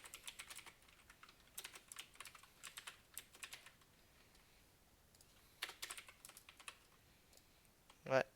And in the main, now we're gonna run the hard way. So before you do anything, you still need to know the string. Still need to know the EJS string, which means you need to read it. So we're gonna have a read file async,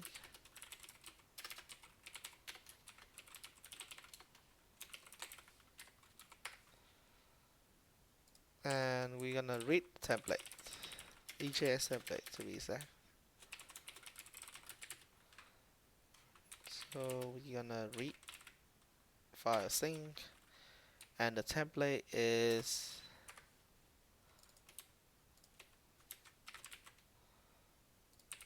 in their name. Go up, go to template, go to main.hs. Right, so now I have the template, and I have to install EJS. So that's how you install it. Quite straightforward. It comes from npm, and I need to include it here.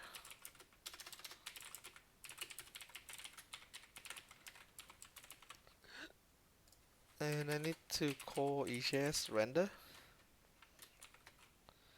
the EJS template. And remember that I pass in the team member as an array, right? So team members as the array, which is team array. And this is gonna return me the HTML or the string. Cons result equal that. So for now, let's just console log it and see how that works. And why I'm here? Because writing this back and forth, I don't feel easy on it. So what I'm gonna do is, I'm gonna ignore that.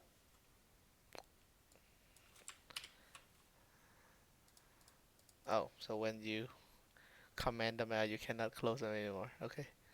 So I'm gonna build my own team array so that I don't have to keep writing them over and over again. New engineer.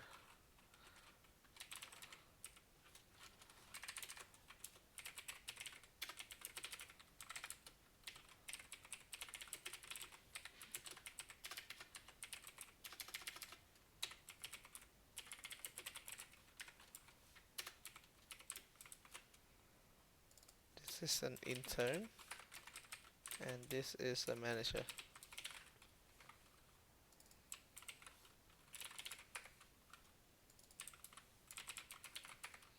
This is a school, and that is a room number.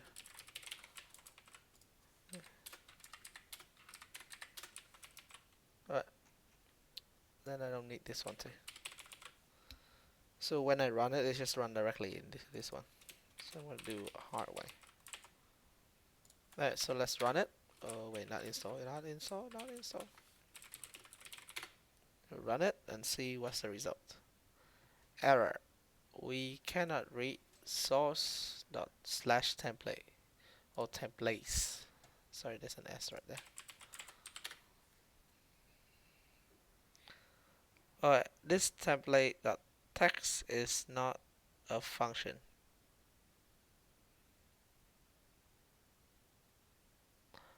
Okay, I don't know what this means. Alright, this.template.text is not a function. Does that mean that this comes from EJS themselves? Did we do something wrong? EJS.render, that is the string, that is the object. which I think we have. That's the string, that's the object. And we call team member, which is team members right here. I don't actually see anything wrong though. I will just quickly console log this to make sure that we have the correct data from this. Oh yeah, there you go. So read. I need to read it as UTF-8. UTF-8. Yes. Okay. So now this should work. There you go. Cool. And we can totally see that it does create a diff. It's just nothing in it, but it does look through that. That's a very good thing. So why does it return anything? Oh yes, because we don't have name. We hide the underscore name. So I'm going to use get name here instead. I believe this is running normal JavaScript, so you can use normal JavaScript right here. You just have to use their syntax, but this is a JavaScript. There you go. Inter name, engineer name, inter name, manager name. There you go. Got it. Cool. So multiple way that you can do this. So you can let's go with the more correct way before we go with the lazy way. So the more correct way is that you have this as an engineer template. Right? And in this one you use get name, engineer,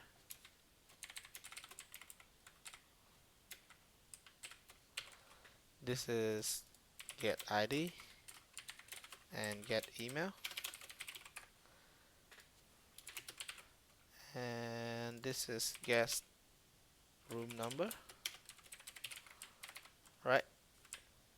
And you're gonna have this for each of the class. So intern, this is school. I have get school here, and you have another last one is the manager. Oh, I see. I think I did it wrong. Alright, so manager has the room number. Engineer has the GitHub.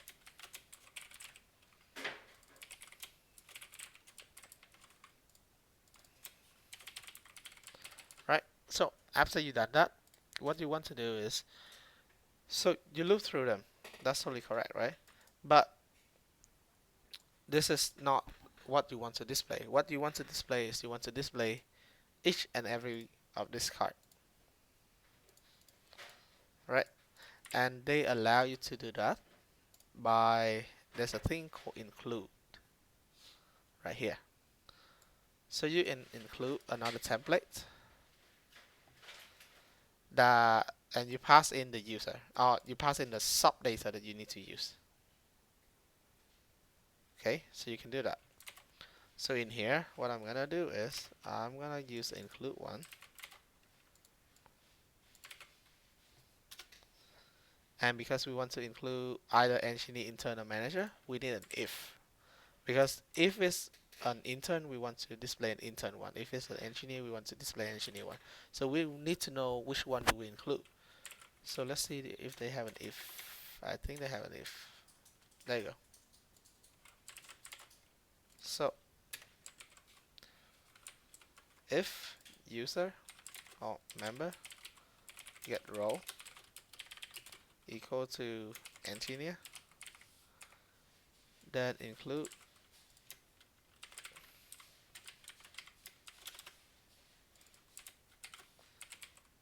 engineer and you pass in the member.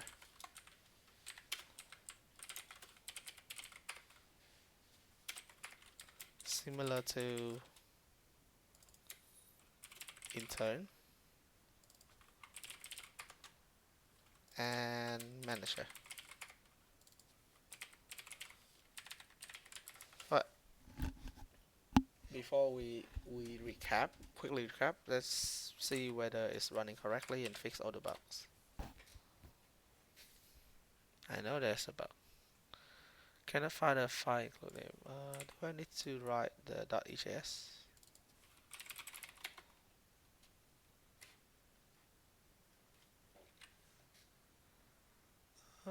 Not really.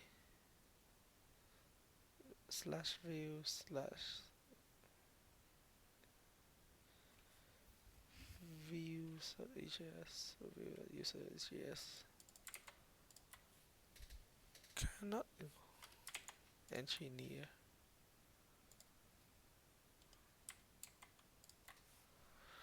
Okay, so it go into here. It said it doesn't know what file to include.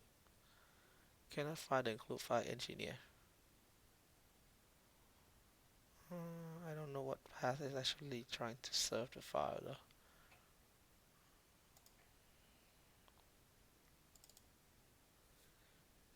Engineer.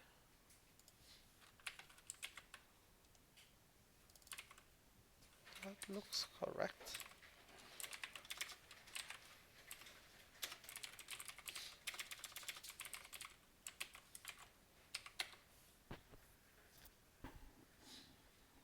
Hmm.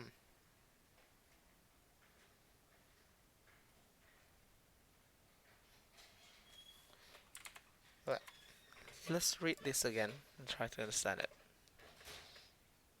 Okay, so include are relative to a template with the include calls, right? So if we have, oh, does that just basically mean I have a dot here?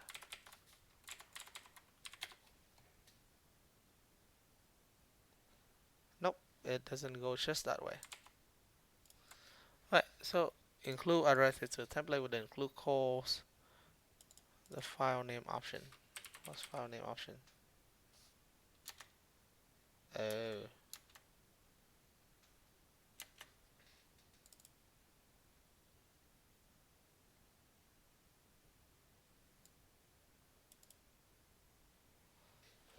Alright, so sorry, give me a sec. I need to understand what this means. Key cache and find clues. I will quickly try it. I'll quickly try it and try to understand what it means and will explain to you guys. But for the meantime, anyone want to ask anything?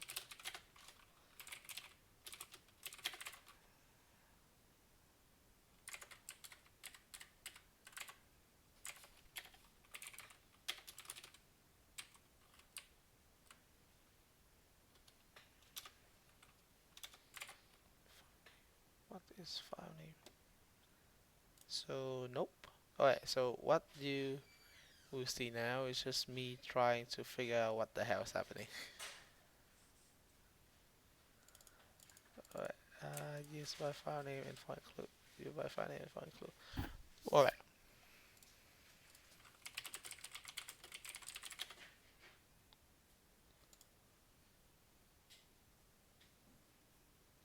Yes, thank you. I don't understand what the hell that means. Where here you're doing ECS render include file name. What's that LHS? File name mean the absolute path of the current file. When you use include path is the relative to file name path. So you need to basically have that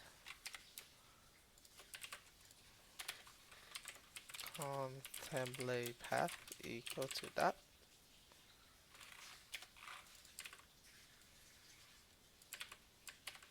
and file name is that, and in here I should be able to run it.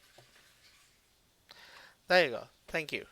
Alright, so just quickly, what just happened is that uh, according to the docs, in order to use include, you need to have a file name option. And if you read this and you're confusing as I am, which I bet you are, This is so confusing because I don't have any understanding what is file name mean. And I search GitHub and there's someone else having that problem too. And this is 3 years ago, full 3 years ago, and they still haven't fixed that. But basically, the file name mean the absolute file to your main, your template name, your template file that you're trying to render. So they can do some, I don't know, pathing in it. So that's why I have in here template path, which is where my main template is. But okay, so we see that we have a string. So let's quickly put that out and see how our HTML look like.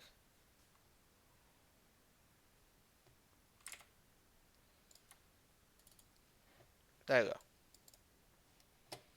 Alright, so let's recap what we have done. So this again, this is a new and challenging thing to learn because you are learning a whole new system which is called EJS.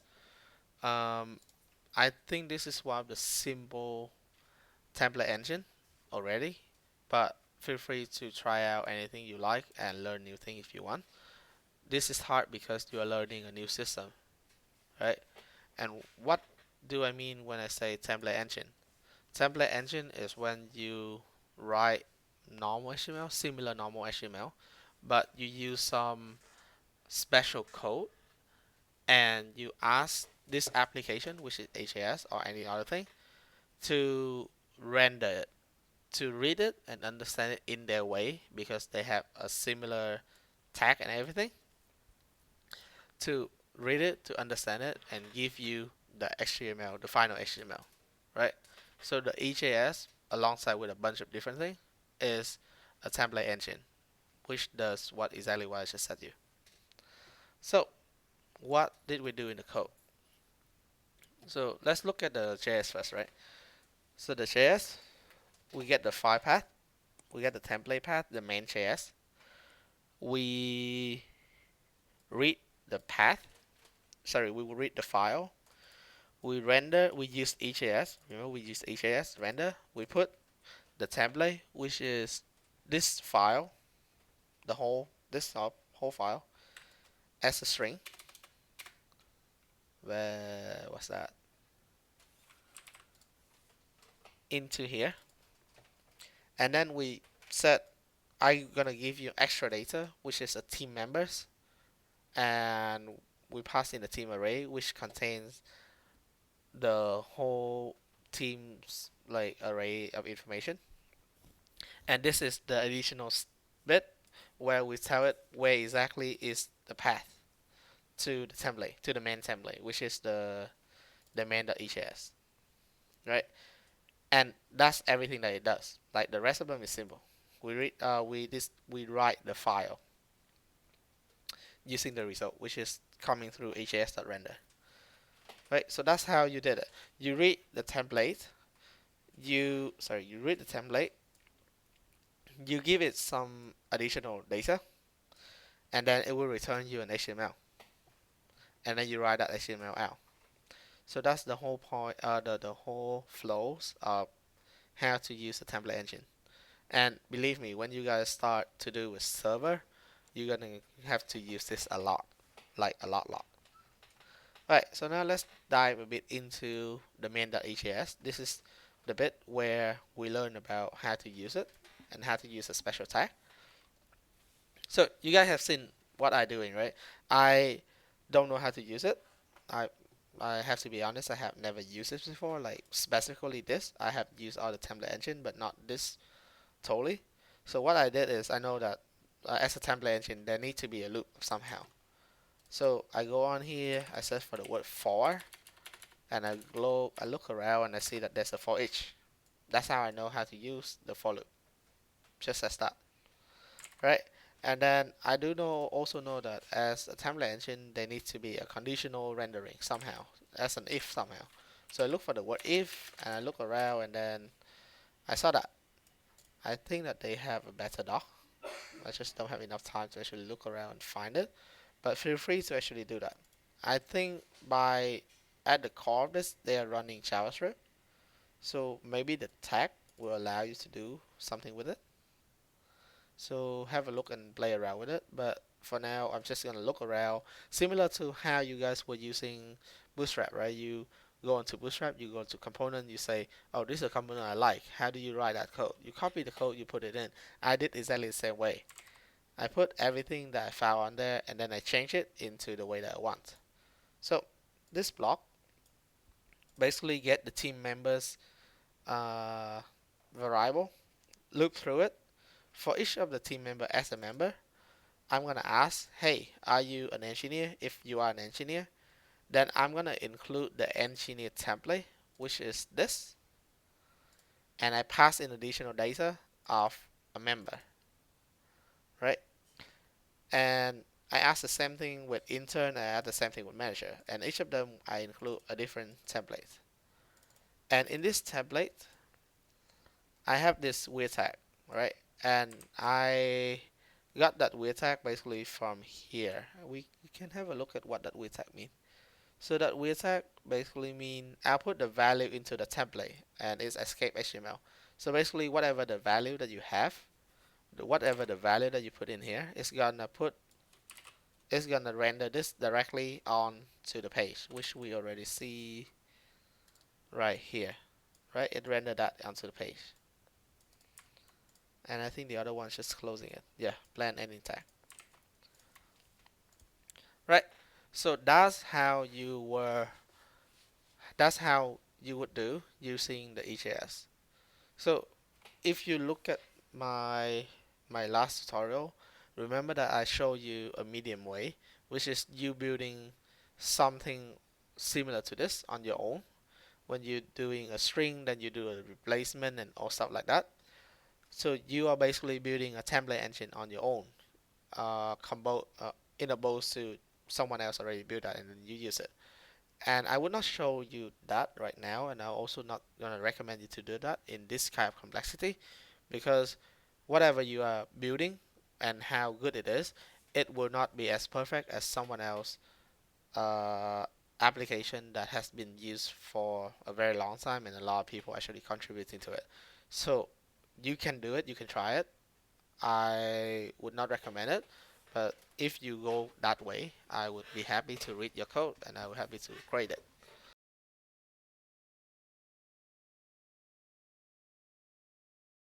Find a way that you feel like it and then go for it. Right. So we talk about the template, we talk about cool thing and stuff like that. But let's talk about uh, a simple way. Let's talk about a clever and lazy way. Because my motto these days is that the lazier you are, the better your code look like. You just don't want to send it like 2 weeks later, but it doesn't really matter at that time. So the thing when I look at this is that you can easily see that they look the same. They basically look exactly the same, except for this bit and that bit, right? They look exactly the same. So why do we even need three of them? I know that you're gonna say something like, yeah, because the GitHub has that, but sorry, the README has that, and I want you to follow it. Yeah, sure, follow it. But when you finish it, if you have time, please do think of how to improve it.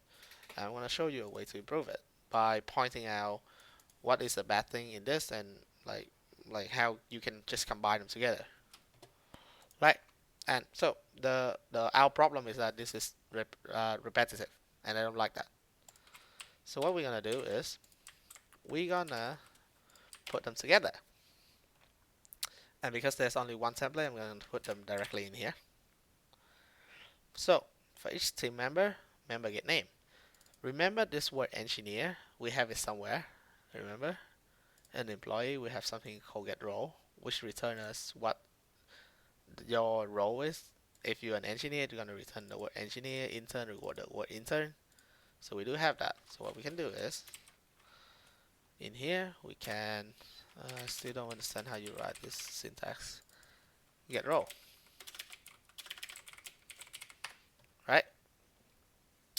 and this one, right? So this is not a special one. So this one only appear when you're an engineer. Something else gonna appear when you're something different. So you can, instead of include the whole template, you just gonna have this one line in here. And for the intern, you have this one line in here. And for the manager, you have this one line in here. Right, so this is one way you to do it. It's quick, it's simple, and just make sure that it works first before I say something. Alright, so it's finished running. Let's see our result. Right, exactly the same way. So this is one way for you to improve it. So this is for you to come in and say, hey, I have three templates look exactly the same. Why do I need to have three? I can have one. Again, because I saw people doing the code already, I know what the scope it is, then I can start doing this, right? But at the beginning, you will not even notice this. You're gonna wait and create three pages. That's normal. And it's not the problem with you need to see this at the beginning. It's the problem of whether you can see this as the end and try to improve it. Because asking you to see this as the beginning, meaning that you're gonna start seeing a bunch of things that might not even be related to your product, and I don't want to have you to have that habit. So do it as a simple way, the easy way. It might take more time, but you will get something done. Remember the minimal viable product, right? So you need to get something done, you need to get something out, and then you will, once there is a product, you can start refining it, you can start improving it. And that is a long process. Development is not like a day one or day two thing and you're done. It's a long thing. You have to learn, you have to improve yourself. Right? So that is it. Right? Am I missing anything? Am I supposed to do anything else? Alright. So you know what? That's the last thing I want to show you is not really important, but why the hell not? Let's make a simple. Let's make an icon. Right? Let's add an icon in. We talk about how we want to do that, but we never did that. Right? So an icon system, you can use a bunch of them. There is a bunch of them. I don't actually know anything that does icon. The only icon library that I know is Font Awesome. I am not promoting them in any way, okay? Uh I'm not promoting them. It's just I use them for so long, and this is the like my go-to whenever I want to get an icon. They have a bunch of icons. You have to pay. Some of them, I think around 30 or 40% of them are free. The rest you have to pay, but I think the free one should be enough for us. So let's start. Let's try to put an icon in. So in order to do that, you put your email into here.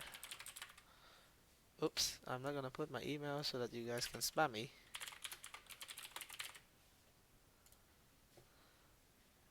Alright.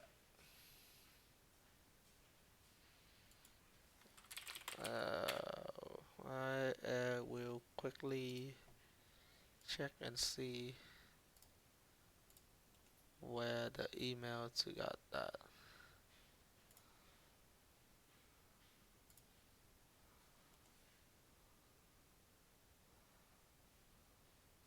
Oh, I need to sign up. Okay, I need to sign up.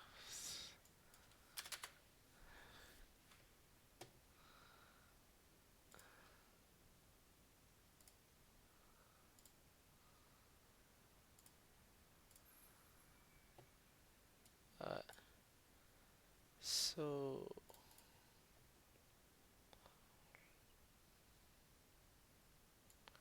alright, so I signed up and sign in and everything, and so you click star, and then in here you put what are we doing?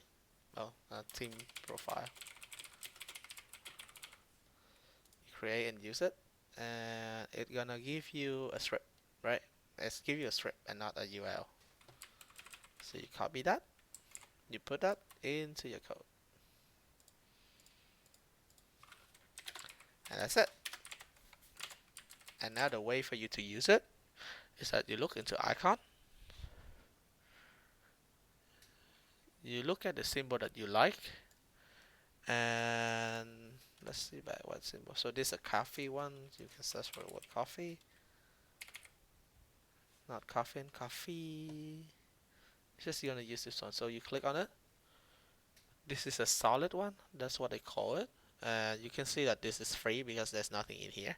If you have to pay for it, it's gonna have a pro. A pro one actually quite nice. Some of them is quite nice. But this is your code. So I class FAS. FA is font awesome. S is solid. FA is FA dash coffee is how you declare what icon you use. So first of all, you need to FAS, which is font awesome solid, and then the FA dash, the name of the icon, which is coffee. So copy that, and for now I'm just gonna put it right here, and let's see how that look like. Oh, I need to run it again.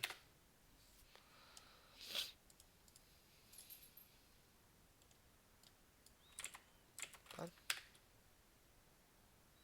There you go. That's the icon. Nice. Then we should start having this thing. Right. So right now, your you should ask a question. Like you should ask a question right now, saying, "See, you see how this is bad? You actually rewriting your code right now. You actually duplicating your code right now, and that's correct. The reason is because what we had before, I thought is the end product, and that's why I had this kind of approach. But now it's actually extending more, right? So as said before, you can do this way, and this way actually allow you to add an icon for each of the template very easy, right? You just add like right here and nothing else to do. But because I choose to approach it this way, it means I have to duplicate this thing, right? So my approach sometimes is good, but not all the time is good. So even the very simple way might help you guys in different cases. So again, the you should not, you don't need to see this kind of approach from the very beginning. Just go with a normal flow, and if you have time refining it, if not, just leave it like that. All right. But why we add it? Let's have a bunch of let's look at a bunch of cool icon. I don't know whether they are free to use though. I was amazed by something that they call a tabletop gaming, which is allow you to have a bunch of tabletop thing. Like you have Dungeon and Dragon, you have like book spell. I know this is completely out of scope that we need to do, but this is quite cool. I just want to show you that. But so the way you use this is, oh yeah, that's a pro one. Yes. But you know what it basically does. So find an icon that you like, and then I think the classes, and then just go click on it, and it doesn't have anything say pro. So that's one is pro one. You need a license to buy it. Uh, the rest of them I hope not pro. Like there's a normal classes. Hopefully not pro, not pro, not pro. Yes, so you can use this one, right? So you can click on that, and then you can paste them, I think, in here.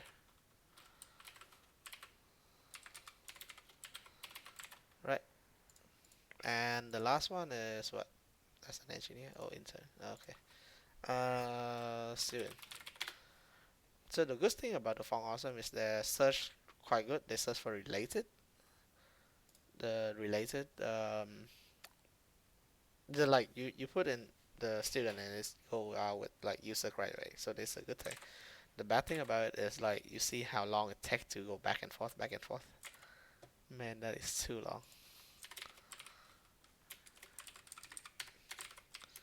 Okay, but this should be it. We should have our icon up and running after we render the page again. There you go. Cool. Alright, so I think this is the core of everything. Like the rest of them would be styling, would be make them look cooler. And before we stop, let's just run an npm test and make sure that whatever we fix, whatever we change, the test is still working. Should work. Please work. Yes, it's working. Cool. I am not like finger crossed on anything. I know it worked. I know it worked. Alright, cool. Um, anything that you guys want to ask? If not, then I will post this code onto um, GitHub and I will post a video if you guys want to look back to it. But beside from that, I think everything else is covered already. So, last chance to ask a question. I know that only Andrew actually showing the camera, but can you give me a thumb up if you're not? Yeah, that's like five finger. That's not really a thumb up. All right, cool. All right. Do you want to add anything, Cynthia? No, Cool. no. All right. I think today that's it. Thank you, you guys, for joining here. And as usual, if you have anything that is um like related to this or even something else, just slack me anytime you want. And yes, thank you for being here. Okay. If you have time, please take some time and complete the feedback that I will post like right now on the channel, and hopefully that will help me to talk better next time. Cool. Alright. Again, thanks a lot of you guys for joining, and I'll see you next time.